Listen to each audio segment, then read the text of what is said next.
নমস্কার বন্ধুরা, সবাই ভালো আছেন তো? জয়শ্রী কিচেনে সবাইকে স্বাগত জানিয়ে আজ বানাবো একটা নতুন রেসিপি। আজ বানাবো আমি আম দিয়ে কেক। এই কেকটা যদি আপনাদের ভালো লেগে থাকে, আপনারা বাড়িতে অবশ্যই করে একবার এই কেকটা ট্রাই করে দেখবেন। সত্যি খুব সুন্দর হবে। দেখুন কত সুন্দর আমের কেক। বাচ্চা বড় থেকে সবাই খুব আনন্দ করে খাবে। আমি যেহেতু আজ আম দিয়ে কেক বানাবো, তাই কিছু পাকা আম কেটে নিয়েছি। এটাকে আমি পেস্ট করে নেব। এইবার আমি শুকনো উপকরণগুলো একটা বাটির মধ্যে ছাঁকনি দিয়ে চেলে নেব। প্রথমে দিয়ে দিচ্ছি 1 কাপ, আরও 1 কাপ, আমি মোট 2 কাপ ময়দা দিয়ে দেব। তারপরে এর মধ্যে দিয়ে দেব বেকিং পাউডার 1 চামচ, চা চামচের 1 চামচ দিয়ে দেবো বেকিং পাউডার, আর বেকিং সোডা দিয়ে দেব 1/2 চামচ। এইবার এই শুকনো উপকরণগুলোকে আমি চেলে নেব।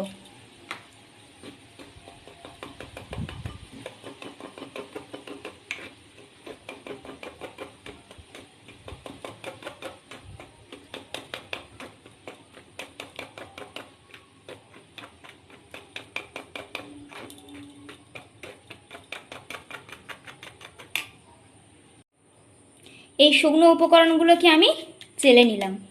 শুকনো উপকরণগুলো চেলে নেব এই কারণে, ময়দার মধ্যে যদি কিছু ডেলা হয়ে থাকে সেটা ছাঁকনি দিয়ে চেলে দিলে আর ডেলা ভাবটা থাকবে না। এইবার একটা বাটিতে আমি যেহেতু 2 কাপ আমি ময়দা নিয়েছি, তাই 1 কাপ চিনি গুঁড়ো করে নিয়েছি। 1 কাপ চিনি গুঁড়ো দিয়ে দেব। তারপরে আমি ঠিক সেই কাপের 1 কাপ দিয়ে দেব তেল,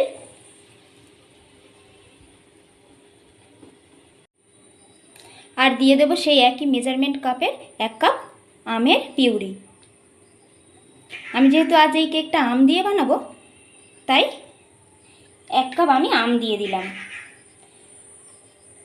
আর আমি এই কেকটাতে কোনো ডিম দেব না, ডিম দিয়ে আজ এই কেকটা বানাবো না, তাই এখানে কোনো আমি ডিম দেব না। এবার এই পেস্টটাকে আমি ভালো করে হ্যান্ড বিটার দিয়ে মিক্স করে নেব।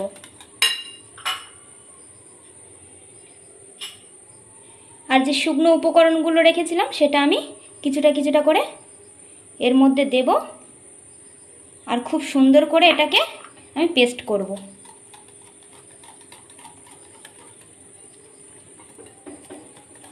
একেবারে সব শুকনো উপকরণ একসঙ্গে দেব না, অল্প অল্প করে দেব আর মিক্সড করব।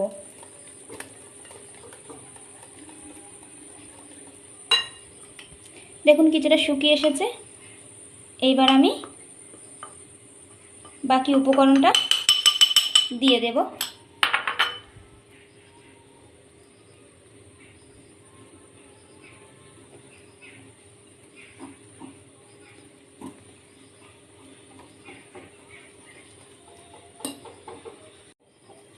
দেখুন আমার মিশ্রণটি অনেকটা শুকনো হয়ে গিয়েছে, তাই এখানে আমি জলের পরিবর্তে অল্প অল্প করে দুধ অ্যাড করব। আপনাদের কাছে যদি না দুধ থাকে, আপনারা জল দিয়েও কেকটা বানাতে পারেন, তবে দুধ থাকলে দুধটা দিলে কেকের স্বাদটা আরও ভালো আসে। এটাকে বেশ কিছুক্ষণ ধরে এরকম করে মিক্সড করতে হবে।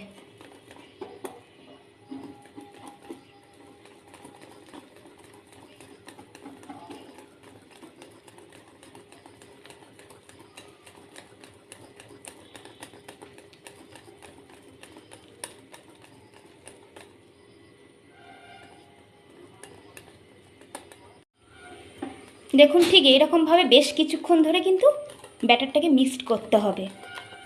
যত সুন্দরভাবে মিক্সড করবে কেকটা তত সুন্দরভাবে হবে।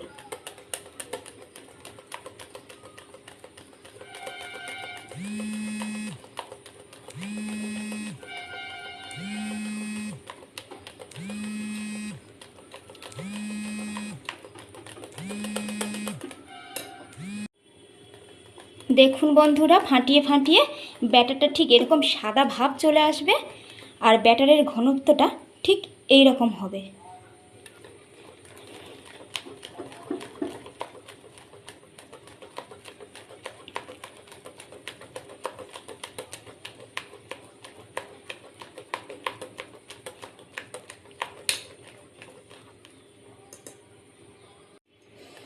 এইবার আমার ব্যাটারটা ঠিক ফাটানো হয়ে গিয়েছে। এইবারে আমি যে পাত্রের মধ্যে কেকটা বসাবো সেই পাত্রটা আমি রেডি করব। দেখুন, আমি এই পাত্রের মধ্যে কেকটা বানাবো, তাই এই পাত্রের মধ্যে কিছুটা তেল দিয়ে এটাতে আগে তেল ব্রাশ করে নেব। পুরো গায়ে সুন্দর করে আমি তেলটাকে ব্রাশ করে নেব।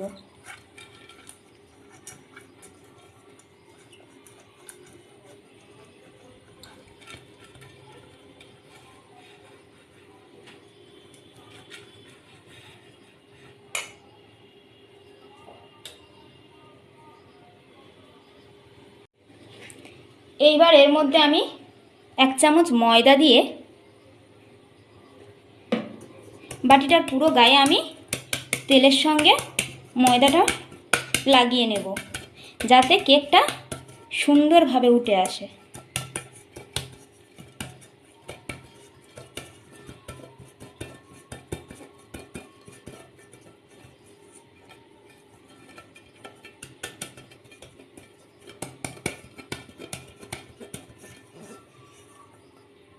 দেখুন, আমি খুব সুন্দর করে ময়দাটা মিক্সড করে নিয়েছি, এর গায়ে চারিদিকে লাগিয়ে নিয়েছি।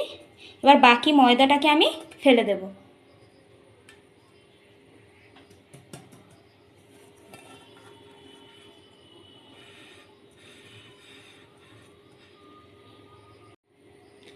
এইবার এই বাটির মধ্যে আমি কেকের পুরো ব্যাটারটা আমি ঢেলে দেব।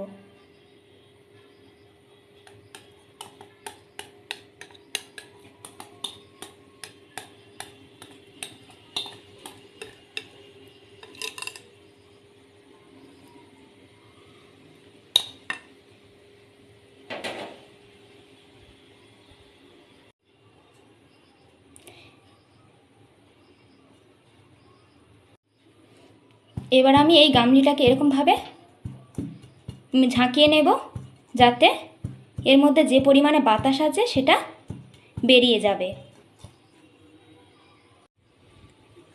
আমার কিন্তু কেকটা বসানোর আগের মুহূর্ত পর্যন্ত পুরোপুরি রেডি হয়ে গেল। আর এই কেকটা তো যেহেতু আম দিয়ে বানাবো, কেকটা খেতে অসাধারণ হবে, আর আমের সেন্ট খুব সুন্দর লাগবে কেকটাতে। আর কেকটাতে যেহেতু বেকিং পাউডার দিয়েছি, বেকিং সোডা দিয়েছি, কেকটা খুব স্পঞ্জি ভাব এসে যাবে। দেখুন, এইবার আমি একটা গ্যাসের উপরে এই তা বসিয়ে দিলাম। এবার গ্যাসটাকে জেলে পুরো ফুলভাবে দিয়ে আমি তাটাকে গরম করে নেব খুব সুন্দর। তাটা ভালোভাবে গরম হয়ে গেলেই তারপর আমি এর মধ্যে ওই যে কেকের বাটিটা আমি বসিয়ে দেব। তাটা আমার খুব ভালোভাবে গরম হয়ে গিয়েছে। এবার আমি এর উপরে এই কেকের বাটিটা বসিয়ে দেব। এইবার গ্যাসটা পুরোপুরি আস্তে করে দিয়ে দেব। আর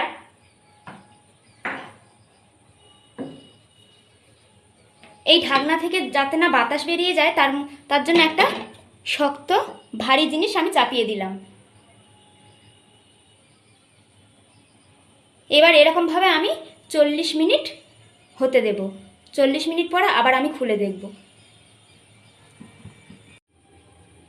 কেকটা হতে দিয়েছি, আর কেকের ওপরে কিছু আমি কাজু বাদাম কিশমিশ ছড়িয়ে দেব। তাই কাজু বাদামগুলো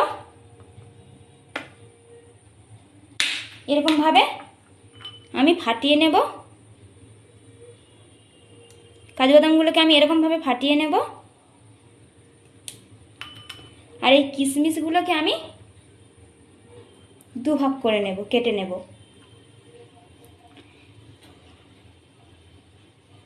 এই কাজু বাদাম আর কিশমিশ দিয়ে আমি কেকের ওপরে সুন্দর করে সাজিয়ে দেব।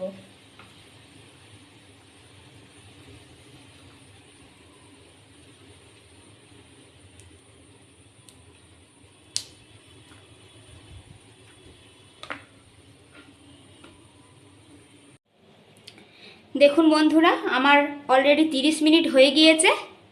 এই সময় আমি একটু ঢাকনাটা খুলবো।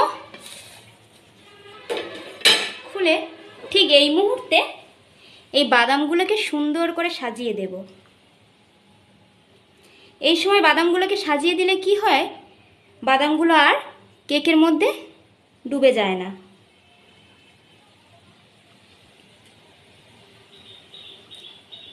বাদামগুলোকে এইরকমভাবে এই পজিশানে সাজিয়ে দিলে কেকটা খুব সুন্দর লাগে। দেখুন, আম দিয়ে কেক তো বানানো হয়েছে, তাই খুব সুন্দর একটা স্মেল বেরোচ্ছে আমের।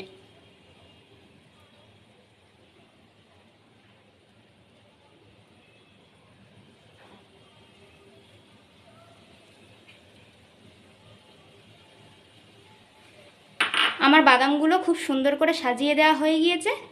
এবার আমি আবার কেকের ঢাকনাটা বন্ধ করে দেব। বন্ধ করে দিয়ে আমি আবার 10 মিনিট হতে দেব।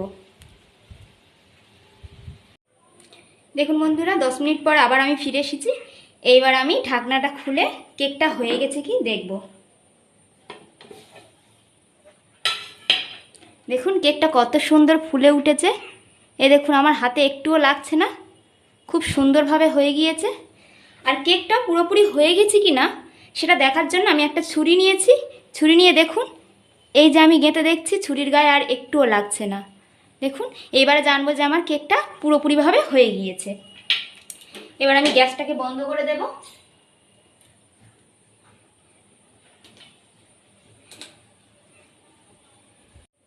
গ্যাসটা বন্ধ করে কেকটাকে আমি কিছুক্ষণ ঠান্ডা হতে দেব। তারপর আমি কেকটাকে আস্তে আস্তে নামিয়ে নেব। ঠান্ডাটা হলে কেকটা খুব সুন্দরভাবে উঠে আসবে। দেখুন কেকটা খুব সুন্দরভাবে হয়ে গিয়েছে আর চারিদিকে খুব সুন্দর একটা ব্রাউন কালার চলে এসেছে। এইবার আমি কেকটার যে দেখুন চারিদিকে ছেড়ে গিয়েছে, তা সত্ত্বেও আমি একটু ছুরি দিয়ে এরকমভাবে ছাড়িয়ে নিচ্ছি।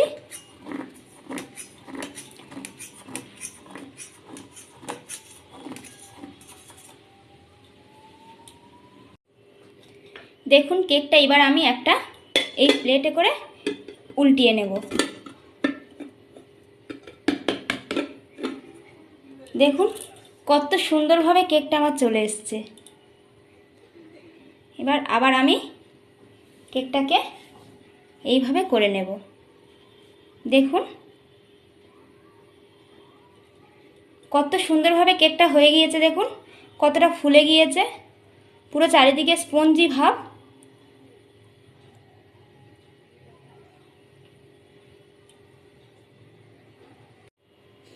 দেখুন কেকটা চারিদিকে কি সুন্দরভাবে হয়ে গিয়েছে। আর এই আমের সিজনে আপনারা অবশ্যই করে বাড়িতে একবার এইভাবে কেকটা বানিয়ে দেখবেন, সত্যি খুব সুন্দর লাগে।